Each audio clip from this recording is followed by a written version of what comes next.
Esse hino é um hino que marcou a vida de muitas pessoas em 2010, quando numa rodovia do Espírito Santo, 2 pastores, num acidente que envolveu 7 veículos, faleceram quando estavam sendo socorridos pelos bombeiros. E eles foram testemunhas daqueles pastores da Igreja Assembleia de Deus morrerem naquele lugar cantando esse hino: mais perto quero estar de ti, Senhor. E numa situação de dor, onde a morte era iminente, a oração deles através do cântico era de estar perto do Senhor, de viver perto do Senhor. E nós temos vivido dias e também situações que concorrem para nos afastar, não da presença do Senhor, porque isso não é possível, mas nos afastar da comunhão com o Senhor. E os efeitos deste afastamento também têm afetado as nossas relações interpessoais, não apenas da nossa casa, mas também da nossa igreja e com aqueles com os quais nós nos relacionamos durante a semana no ambiente do trabalho, da faculdade, na rua, no supermercado ou num banco, por exemplo. E este relacionamento com Deus, ele é determinante para os demais relacionamentos. E foi pensando nesta proposição que eu gostaria de trazer uma mensagem aos irmãos com o tema graça no relacionamento. E eu estarei usando como ponto de referência Lucas capítulo 15. Lucas capítulo 15. O Evangelho de Lucas, nesta parte, traz para nós uma história que é muito conhecida de todos nós, que é a história do filho pródigo. Essa história, ela é antecedida por outras 2 parábolas.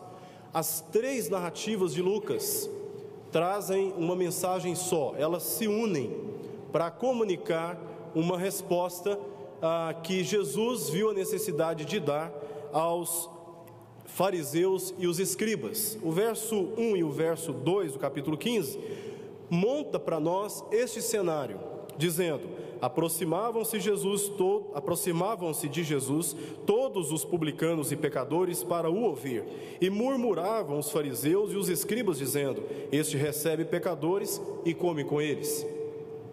Por causa desta inquirição maliciosa dos fariseus e dos escribas, Jesus então propôs aqui 3 narrativas. A primeira narrativa mostra a figura de uma ovelha que se perde e o esforço do pastor deixando as 99 no aprisco em busca dessa que se perdeu. Uma vez encontrada, ele faz uma grande festa.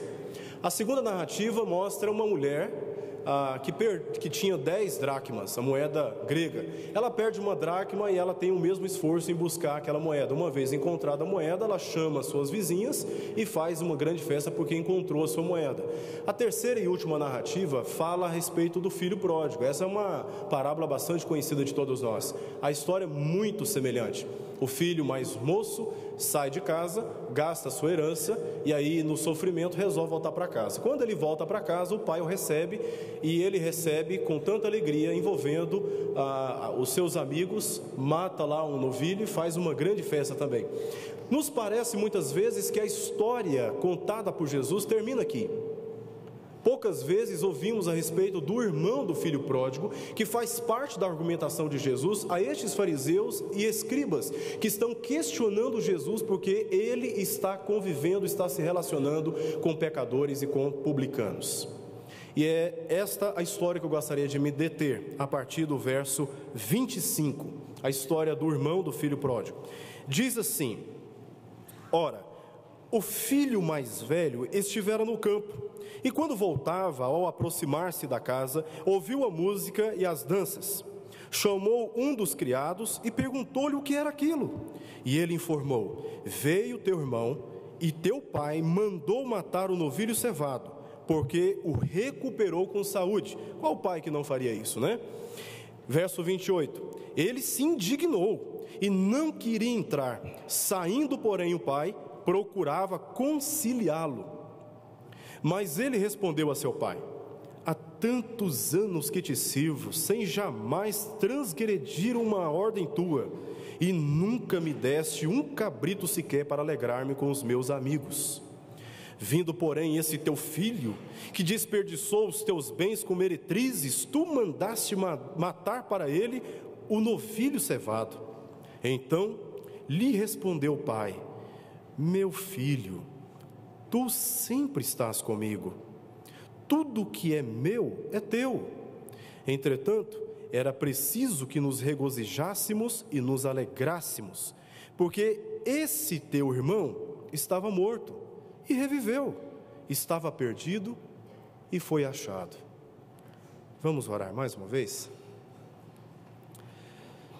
Querido Deus, é tão bom estar na tua casa e na comunhão com esses irmãos, na tua presença. É muito bom cantar esses louvores a ti, porque somente o Senhor é digno de recebê-los.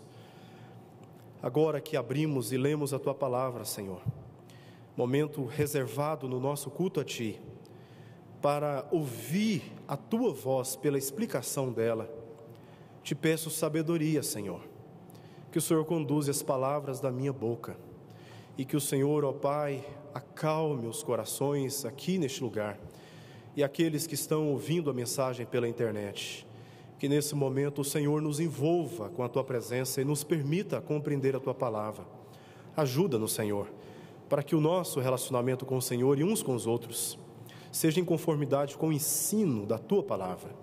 Nós precisamos muito disso. Nós suplicamos, na verdade, esta bênção sobre nós agora e fazemos isto em nome de Jesus. Amém, Senhor. Amém. Mateus capítulo 22, verso 37 ao verso 40, Jesus resume com base em Deuteronômio capítulo 6 e Levítico capítulo 19, a síntese da lei, dizendo que ela se baseia em um só preceito, a saber, amar a Deus acima de todas as coisas e o próximo como a ti mesmo. Se você observar na fala de Jesus, na interpretação que ele faz da lei, em outras ocasiões o Novo Testamento mostra essa síntese, você observará que a relação com Deus é sintetizada por este primeiro mandamento, amar a Deus acima de todas as coisas.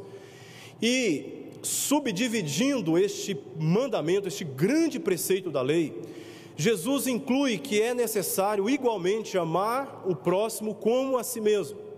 Lendo e imaginando essa relação vertical e horizontal, o que vem à nossa mente é a ideia de uma cruz, cujo centro é o relacionamento com Deus, amar a Deus acima de todas as coisas, e o relacionamento vertical, que envolve a relação entre eu e o meu próximo, eu e o meu irmão, eu e o meu pai, eu e a minha mãe, eu e os meus parentes, eu e as pessoas com as quais não convivo, mas não conheço, mas que estão fazem parte das minhas relações. O foco central aqui da lei envolve essencialmente relacionamentos, e todas as vezes que Deus preferiu, que Deus privilegiou, que Deus abençoou, que Deus aceitou o relacionamento pessoal e contrariando relacionamentos profissionais baseados no trabalho, baseado também no esforço humano, houve rebelião. Capítulo 4 de Gênesis mostra para nós o episódio entre os filhos de Adão e Eva. Caim foi o primeiro filho, o primogênito, e Abel, que foi o segundo filho. Caim era lavrador, trabalhava na terra, sol quente, esforço físico. Abel cuidava dos novilhos, ele só observava os novilhos e guardava os novilhos, mas Abel não tinha condições de sustentar aqueles novilhos. Eles cresciam pela força da natureza, eles desenvolviam pela força da natureza, porque essa é uma lei que Deus estabeleceu na criação. Deus proveu o alimento para ele, para o novilho, e Abel ficava ali cuidando de algo que ele não tinha uma ingerência direta e pessoal. No dia que teve que apresentar uma oferta ao Senhor, vem Abel trazendo um novilho, que ele pegou prontinho, criado, crescido, alimentado, e entregou ao Senhor. E vem Caim com os frutos da terra, fruto do seu esforço, do seu cultivo, do suor, do trabalho, das horas dedicadas, e apresenta a oferta ao Senhor. Deus se agradou da oferta de Abel, mas não se agradou da oferta e do coração de Caim. O que aconteceu?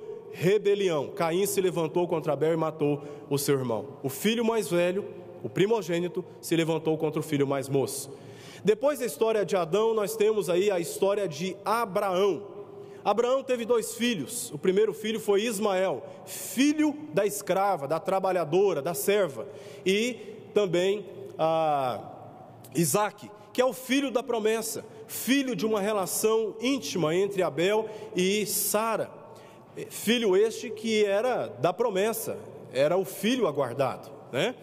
E aí o que aconteceu? Quando foi privilegiado o relacionamento e não o trabalho, o que aconteceu? Aconteceu rebelião.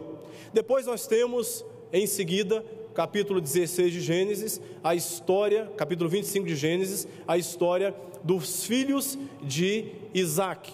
Esaú foi o filho mais velho, primogênito, e Jacó, que posteriormente foi chamado de Israel. O que aconteceu? Quando Esaú, que trabalhava na terra, chega do campo, cansado, suado, depois de ter empreendido esforço, e Jacó estava lá fazendo aquela quentinha, né? aquela marmitex gostosa. Chega Esaú do campo cansado, ele fala: olha, me dá uma porção aí desta comida. E aí Jacó propôs para ele o seguinte: olha, passa para mim o direito da primogenitura, porque o primogênito tinha uma relação mais direta com o pai e era o primeiro herdeiro desta relação, né? E aí, na hora, Esaú fala para ele: olha, mas para que vai me servir a primogenitura? Eu quero só resolver o meu problema aqui agora da fome. Ele desmerece, né, a primogenitura, essa relação pessoal. E aí, Jacó herda a primogenitura. O que acontece depois? Rebelião, né? Quando o relacionamento pessoal é privilegiado e não a relação de trabalho. Depois nós temos os filhos de Jacó, 12 filhos. 11 filhos eram os mais velhos. Qual era o filho mais novo de Jacó, de Israel? José. Estavam lá os seus filhos, 11 filhos trabalhando no campo, suor, gastando, né, todas as suas energias. E aí vem José com a túnica na mão. Diz o texto que ele era muito amado, porque era o caçulinha, ele já era muito velho. E aí o pai Jacó resolve fazer uma túnica, dá para ele. Ele pega a túnica alegre e vai compartilhar a sua alegria com quem? Com os irmãos que estão no campo trabalhando. Enquanto eles estavam lá trabalhando, vem José: olha a túnica que meu pai me deu, que lindo, né? E vem aquele questionamento que com certeza todos nós fazemos numa ocasião como essa: eu aqui trabalhando, sem receber nada do meu pai, e vem este filho que não está trabalhando, que não está fazendo nada, está recebendo recompensa. O que aconteceu na história? Rebelião.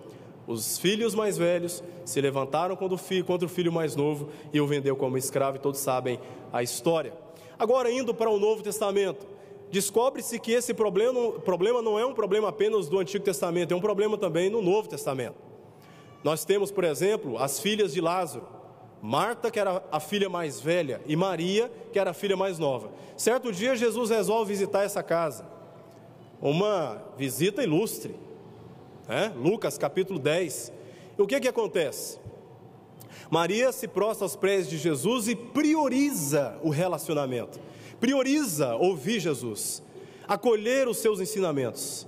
E Marta, ao invés de aproveitar o relacionamento com Jesus, se preocupou com um trabalho. O que aconteceu? Rebelião. Ela adverte Jesus por causa da postura que ela julgou errada. E aí Jesus diz que Maria havia escolhido a melhor parte. Outro episódio, capítulo 20 de Mateus, a parábola dos trabalhadores. Todo mundo trabalhando lá, 8 horas de serviço. Chega uma hora antes de encerrar o expediente e recebe o mesmo salário daqueles que trabalharam o expediente todo.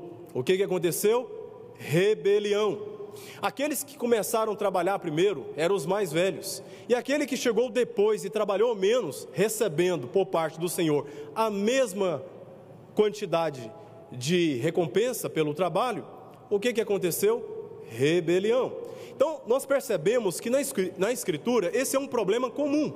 Quando nós lemos a história do filho pródigo aqui, capítulo 15 de Lucas, nós descobrimos que o problema continua sendo o mesmo.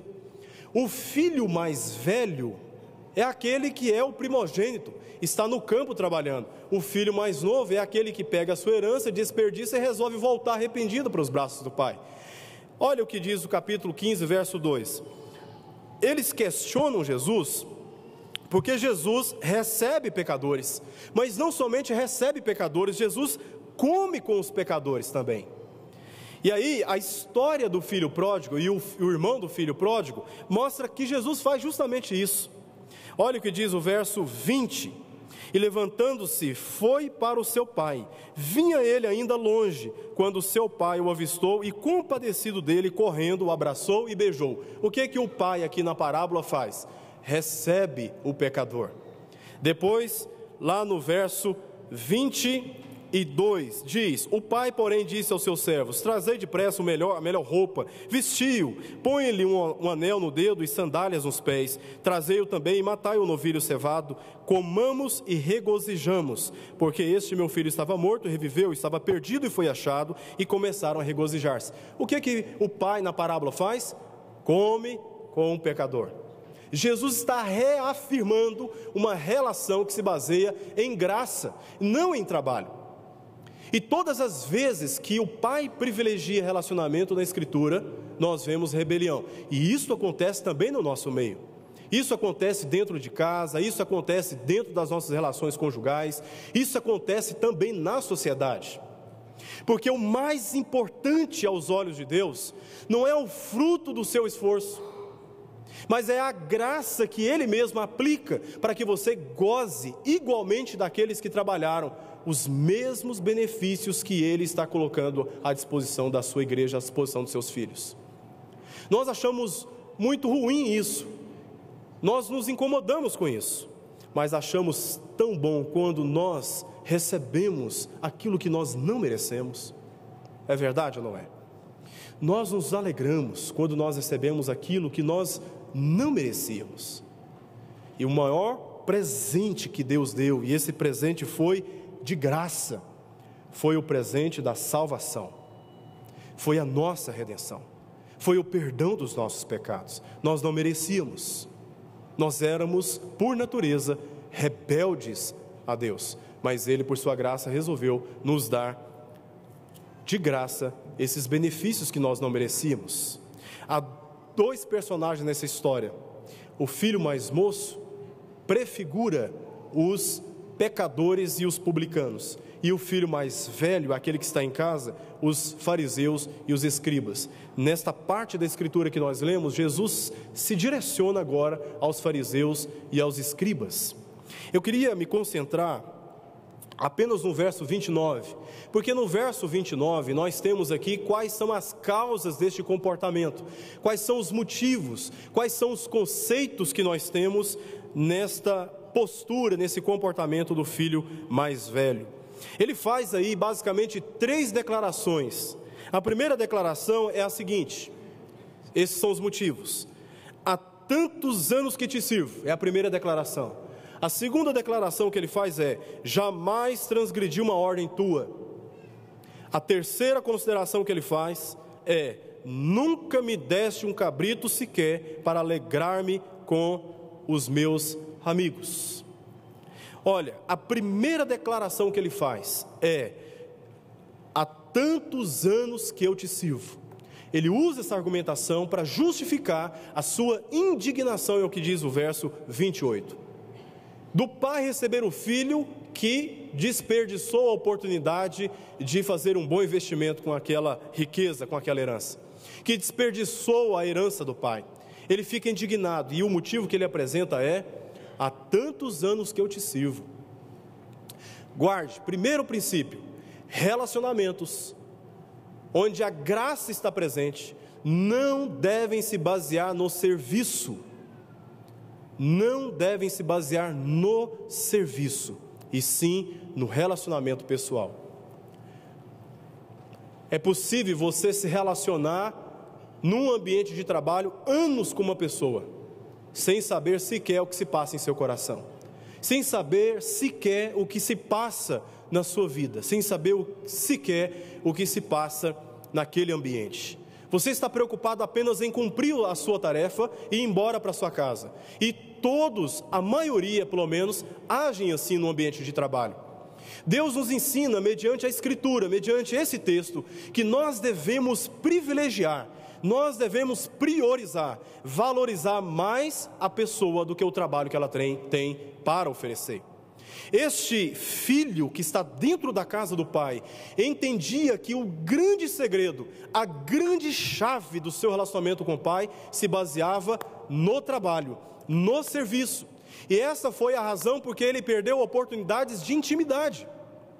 Há muitos de nós que estão se baseando nos seus relacionamentos, no trabalho, no serviço ou na expectativa que o outro tem para oferecer e estão perdendo a oportunidade de ter intimidade, de ter profundidade nos relacionamentos. Isso acontece também na nossa igreja. Nós saudamos uns aos outros, mas porque a igreja é grande, nós acabamos perdendo a noção do mais importante que é o relacionamento. Tem pessoas que começam na igreja e terminam dizendo: eu estou frustrado com a instituição, igreja não é para mim, eu vou viver a minha vida sem igreja. Esses já perderam a noção do valor de criarem relacionamentos profundos com aqueles que confessam o nome de Jesus.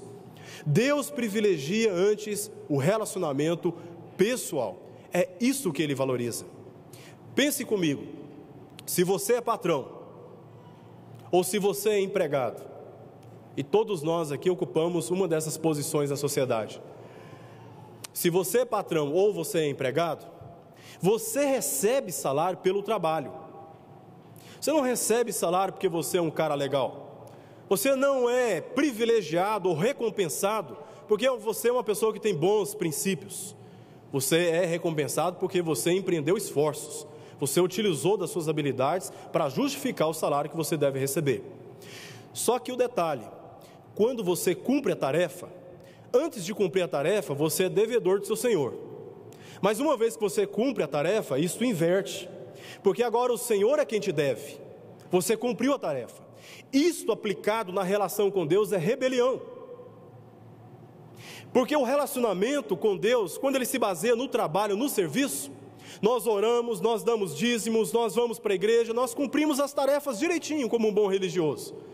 E agora nos sentimos na autoridade, na liberdade, no direito de dizer: Deus, me abençoe porque eu sou filho teu, porque eu tenho cumprido todas as tarefas. E nós perdemos a noção que Deus não nos encontra assim. Ele não se relaciona conosco assim, com base no nosso esforço. Nem na nossa salvação foi assim, e nem na nossa santificação é assim. Ele se relaciona conosco pela graça, porque este relacionamento vertical com Deus determina o modo como nós devemos lidar com os demais relacionamentos. E nós temos, por exemplo, a parábola do credor incompassivo. Na relação com o credor, ele é perdoado de uma dívida que ele não poderia pagar. A postura e a atitude do credor com aquele servo deveria determinar como ele deveria se relacionar com os demais relacionamentos. Ele sai e não faz a mesma coisa e por isso ele é punido. Se Deus relaciona conosco com graça, nós deveríamos também relacionar com as pessoas através da graça.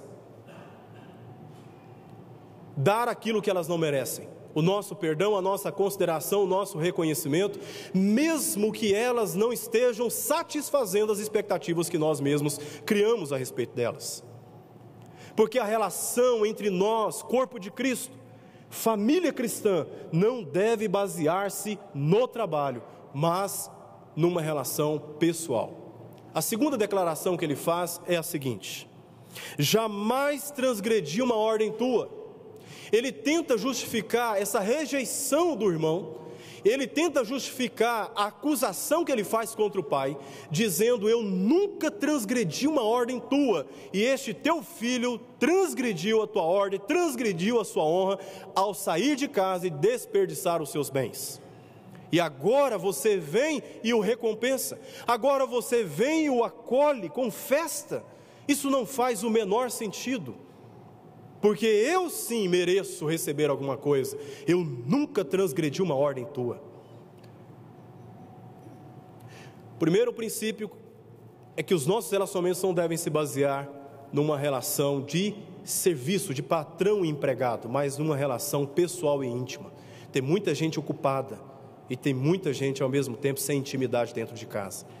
O segundo princípio que esse texto também nos ensina é que os nossos relacionamentos não devem basear-se na lei da obrigação, e sim na lei do amor.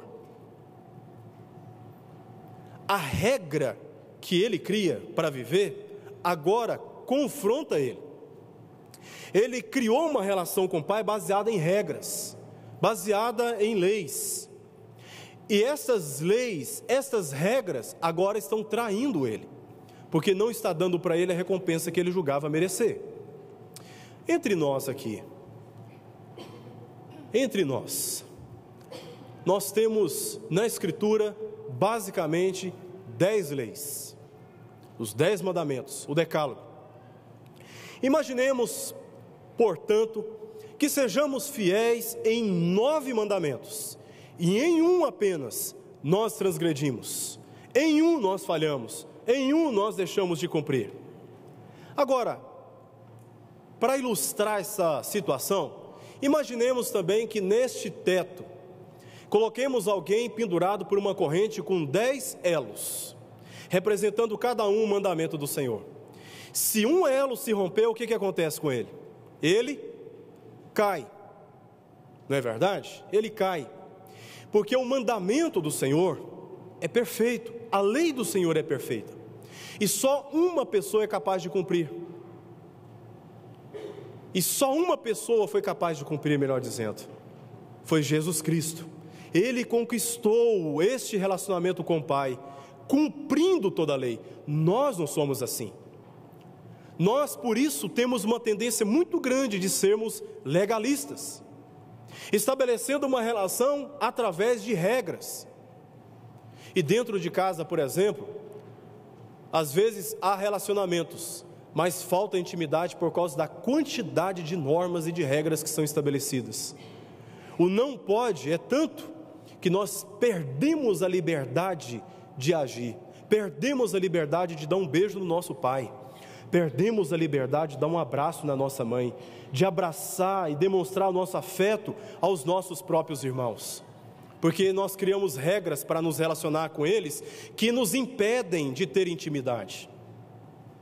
Maridos e mulheres podem criar regras na convivência e essas regras se preocupam apenas no pagamento das contas, com o horário que o almoço e a janta saem, com a ordem da casa.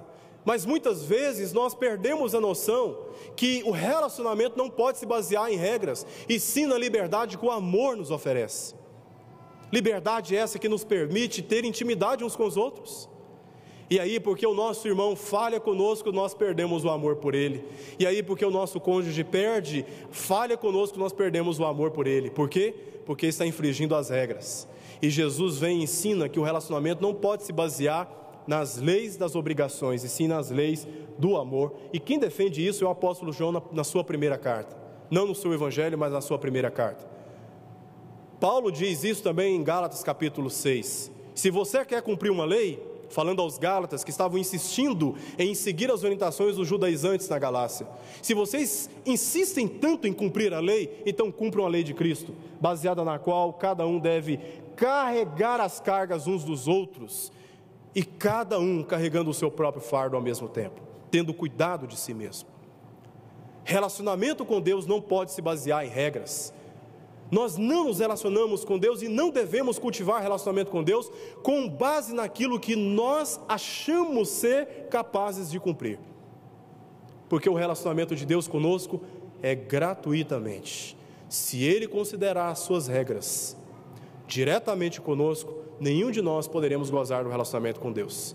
Somente Jesus Cristo satisfaz a sua lei, e porque Jesus satisfez a sua lei, nós podemos ter relacionamento com Ele.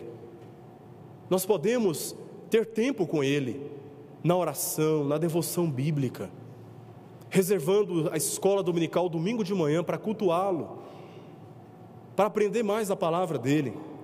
Podemos reservar momentos com a nossa família e cultivar relacionamento íntimo com eles, brincar com eles, sorrirmos juntos, sairmos juntos, parar de fazer churrasco em casa sempre com visitantes e começarmos a fazer churrasco em casa somente entre nós também, Por que todas as vezes que fazemos uma comida especial temos que chamar pessoas de fora? Por que nós não podemos ter um momento especial entre nós? Aquelas taças importantes guardadas no armário, e o menino vem e fala: ai, eu gostaria tanto de beber um suquinho gelado naquela taça. Aí vem a mãe e diz: não toque nessa taça. A regra aqui é que essa taça só pode ser usada quando vier alguém importante, alguém especial, um visitante. Tire essas coisas do armário e tenha um momento especial com a sua família, tenha um momento especial com seus filhos. Mostre para eles que a regra ali é o amor, e eles são mais importantes. A terceira argumentação que ele usa diz: nunca me deste um cabrito sequer para alegrar-me com os meus amigos. Em primeiro lugar, o relacionamento com Deus não deve basear-se no serviço. Em segundo lugar, o relacionamento com Deus e entre nós não deve basear em regras, mas sim no amor, na lei do amor. Em terceiro lugar, a nossa relação com Deus e uns com os outros não deve basear-se em falsas expectativas. Os dois filhos contados na parábola não conheciam o pai. O filho mais moço sai de casa e, depois de passar por muitos constrangimentos, é que percebe o que ele tinha e havia perdido. O filho mais velho está dentro de casa, porém não enxerga o que ele tem, mas não desfruta. O filho mais novo criou uma expectativa que só poderia ser feliz livre do relacionamento do pai, fora no mundo, entre as meretrizes. Enquanto o filho mais velho, que estava dentro de casa, criou uma expectativa que só poderia desfrutar dos benefícios do seu relacionamento com o pai quando ele cumprisse a tarefa, quando ele cumprisse as regras, quando ele cativasse o pai pelo merecimento do seu próprio esforço. É por isso que ele tinha uma expectativa que naquele empenho pessoal, naquele esforço pessoal, chegasse o dia em que o pai dissesse para ele: você fez uma tarefa muito bem feita, agora eu quero te recompensar. Isso não significa que devemos ser relaxados na obra do Senhor. Pelo contrário, devemos sim nos empenhar e nos esforçar, sabendo, sobretudo, que a relação com Deus não está condicionada àquilo que nós temos para oferecer para Ele. Imagina você lavando o seu carro. Nós que somos adultos podemos lavar muito bem o nosso carro sozinhos. Aí vem o meu filho, o Ericzinho, 5 anos. Papai, posso te ajudar a lavar o carro? Eu preciso da ajuda dele? Eu não preciso da ajuda dele. Eu posso lavar muito bem o meu carro sozinho. E ele, na verdade, tem mais chances de me atrapalhar do que de me ajudar. Porque eu sei a ordem, eu sei que quando eu vou lavar o carro, a primeira coisa que eu devo lavar é o quê? É o teto. E não as laterais, a frente ou a traseira do carro, mas é o teto. Ele não vai alcançar, ele não pode me ajudar, mas ainda assim posso permitir que ele me ajude, porque isso dá significado para ele na relação comigo. Da mesma forma Deus se relaciona conosco. Aquilo que nós fazemos não pode substituir aquilo que Deus pode fazer sozinho. Pelo contrário, nós servimos o Senhor como uma experiência de graça da parte dele. Ou você acha que Deus não pode agir sozinho? Ele pode muito bem agir sozinho, sem a nossa participação na difusão da sua palavra, na difusão do seu evangelho. Ele pode agir sozinho. Ainda assim, Ele nos deu o privilégio de participarmos. E os anjos almejaram essa oportunidade de proclamar o evangelho da ressurreição de Jesus. Mas Deus nos confiou gratuitamente o privilégio de trabalhar para Ele, de servi-lo. Mas nós não somos empregados, nós somos filhos. E isso faz toda a diferença. Meu filho pode não me ajudar, não pode substituir aquilo que eu posso fazer, mas isso não determina a intimidade que eu tenho com ele. Isso não determina o valor que ele tem para mim. Independente do que ele faz, ele continua sendo o meu filho. Ele pode falhar, ele pode errar, e ele irá falhar, e ele irá errar comigo. E eu ainda assim devo considerá-lo meu filho, não meu empregado. O filho mais moço, na hora do constrangimento, ele tomou uma decisão: vou para perto do meu pai, e eu direi ao meu pai: trata-me como um dos teus escravos, um dos teus trabalhadores. Mas quando ele chega diante do pai, depois de confessado o seu pecado, pequei contra os céus e diante de ti, o pai, corta na hora a segunda argumentação dele. Ele não chega a dizer: trata-me como um dos teus trabalhadores. É interessante que quando o filho se encontra com o pai, no texto português, nós não temos isso muito claro, mas no texto grego, e a tradução na língua inglesa é mais claro: o pai abraça o seu pescoço. Um idoso abraçar o pescoço. O idoso, sistema patriarcal, ele distanciava os relacionamentos, eles não tinham esse tipo de intimidade, mas Jesus mostra a figura de um idoso abraçando pelo pescoço o pai. Uma coisa é você cumprimentar tocando as mãos, outra coisa é você cumprimentar a pessoa abraçando o seu pescoço, colocando no seu peito. Isso mostra uma intimidade que se baseia numa verdadeira expectativa que Deus tem conosco, numa expectativa que nós devemos praticar uns com os outros. Nós nos frustramos uns com os outros por causa das nossas falsas expectativas. Nós nos frustramos com a nossa igreja por causa das falsas expectativas que nós criamos a respeito dela. Nós nos frustramos com os nossos pastores, os nossos líderes espirituais, estes que foram designados por Deus para o pastoreio da igreja, porque nós criamos expectativas erradas a respeito deles. E é por isso que nós nos frustramos, é por isso que nós nos sentimos enfraquecidos e desanimados, porque a palavra de Deus nos ensina que nós não devemos nos relacionar uns com os outros, baseando esses relacionamentos em falsas expectativas.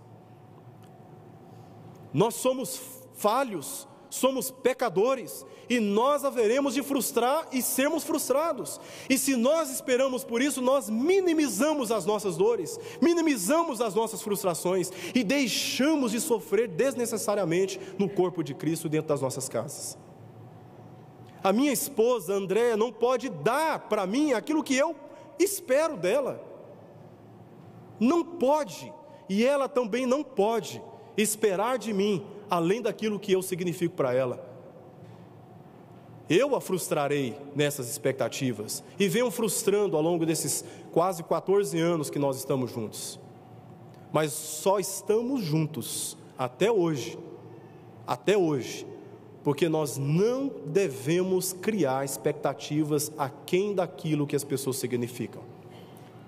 Todos nós somos falhos, todos nós haveremos de falhar uns com os outros. Guarde esses 3 princípios. Relacionamentos onde a graça de Deus é aplicada não devem se basear de maneira alguma numa relação de trabalho, como se você fosse empregado do seu irmão, como se você fosse empregado do Senhor, como se você fosse empregado do seu patrão. Você é servo de Cristo no ambiente do seu trabalho, e quem diz isto é Paulo, em Colossenses 3, 23 a 25, tudo quanto fizerdes, fazer de todo o coração, como para o Senhor e não para homens, cientes que do Senhor recebereis a coroa, a recompensa da herança. A Cristo o Senhor é que está servindo.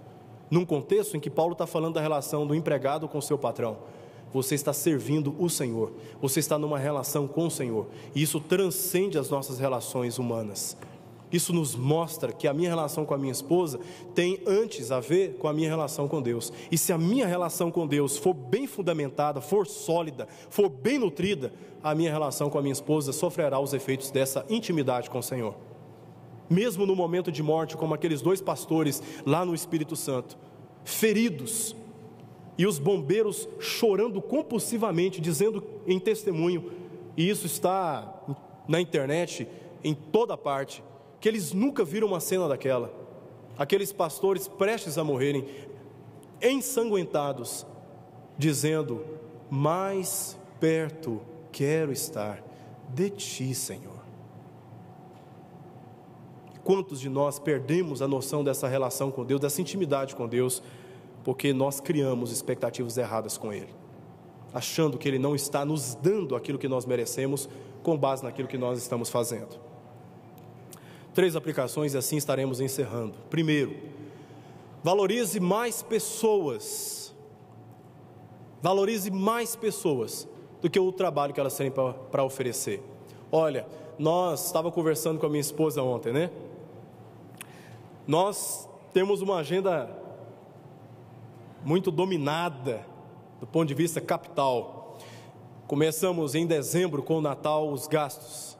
Depois tem o Ano Novo, gastos. Aí vem férias, mês de janeiro. Final de janeiro, as crianças estão voltando para a escola, gasto. Fevereiro, o pessoal gosta de tirar umas férias, gasto. Aí vem IPTU, vem PVA, não é verdade? Mês de maio, Dia das Mães. Aí temos que dar presente para as mães, participar, fazer uma viagem aqui, outra ali, né? Temos que recompensá-las de alguma forma.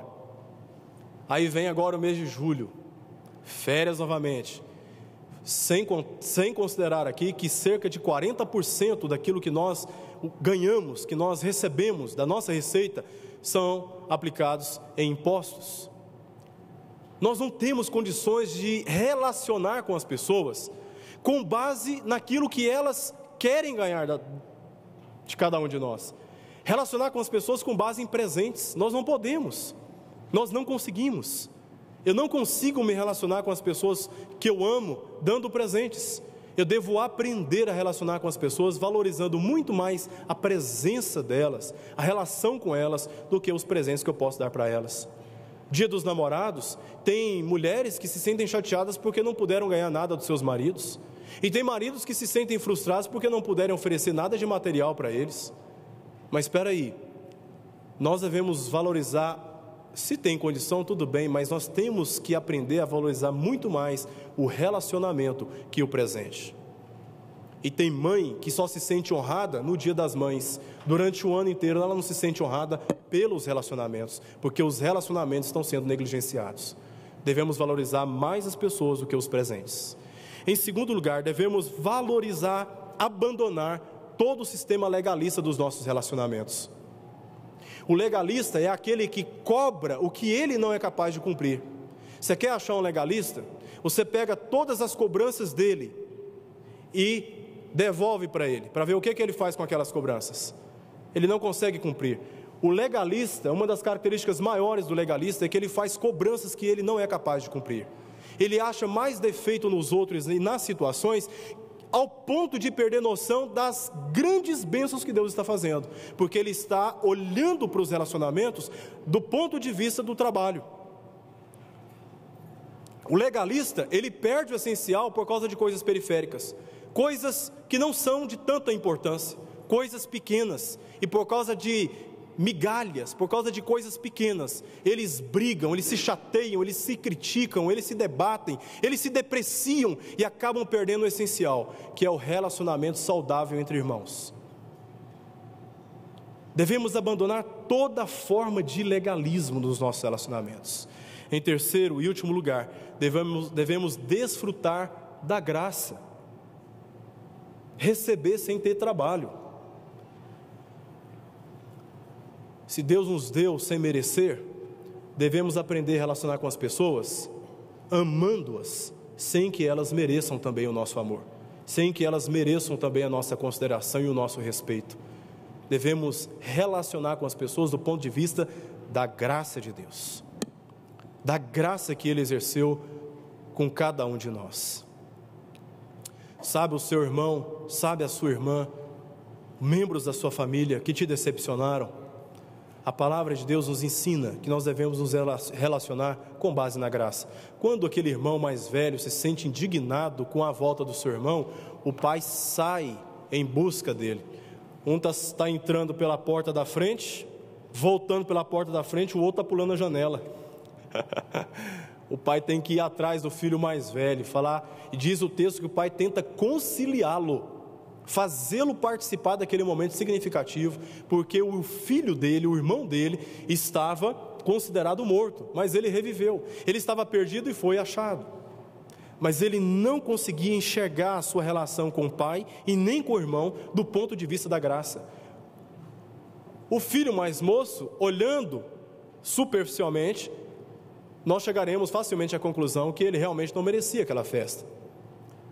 Mas Jesus está ensinando para os fariseus e para os escribas, os legalistas daquela época, representados aqui pelo filho mais velho, estes que se sentiam mais santos, mais habilidosos, mais corretos, estes que acham que têm uma visão melhor a respeito das coisas e têm opiniões mais lógicas, e que têm uma noção daquilo que é mais correto, mais certo, daí porque eles cobram, exigem, mas ao mesmo tempo, notoriamente, estão cometendo as mesmas falhas. Jesus está mostrando para estes legalistas modernos, através dessa palavra, que nós e todos eles deveriam se relacionar uns com os outros baseado na graça, valorizando mais pessoas do que aquilo que elas têm para oferecer. E se nós criamos expectativas erradas, certamente nós seremos frustrados, porque não foi assim que Deus se relacionou conosco, e portanto não é assim que nós devemos nos relacionar uns com os outros. Baseando nisso, eu gostaria de pedir a você que nesse momento abaixasse a sua cabeça, e aí onde você está, não importando a condição em que você se encontra, ou a opinião que as pessoas constroem a seu respeito, eu gostaria de te dar uma oportunidade de manifestar a Deus este coração arrependido e quebrantado na presença dEle, dizendo: Deus, eu pequei contra o Senhor, agora recebe-me na Tua presença como filho, assim como aquela figura do pai na parábola do filho pródigo recebeu. Ore ao Senhor agora e pede que Deus te receba. Confesse a Ele o seu pecado, e se porventura você ainda, consciente daquilo que Deus fez em Cristo Jesus, não se confessou a Ele, entregando-se a Ele, pedindo que Ele converta o seu coração, transforme a sua vida, faça isso agora. Renda-se aos pés do Senhor, que relaciona com você com graça.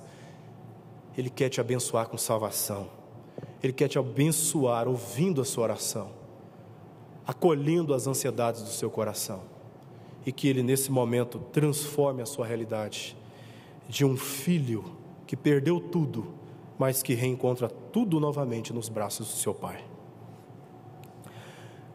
Pai querido, nós queremos nesta hora, Senhor, bendizer o Teu santo nome, pela Tua palavra, e pelo Seu Filho Jesus Cristo, porque foi por meio dEle que hoje nós podemos ter um bom relacionamento com o Senhor. Obrigado pelo Teu amor, ó Deus. Obrigado porque o Senhor não mais se relaciona conosco com base nas nossas transgressões, e sim com base na justificação que o Teu Filho conquistou para todos nós.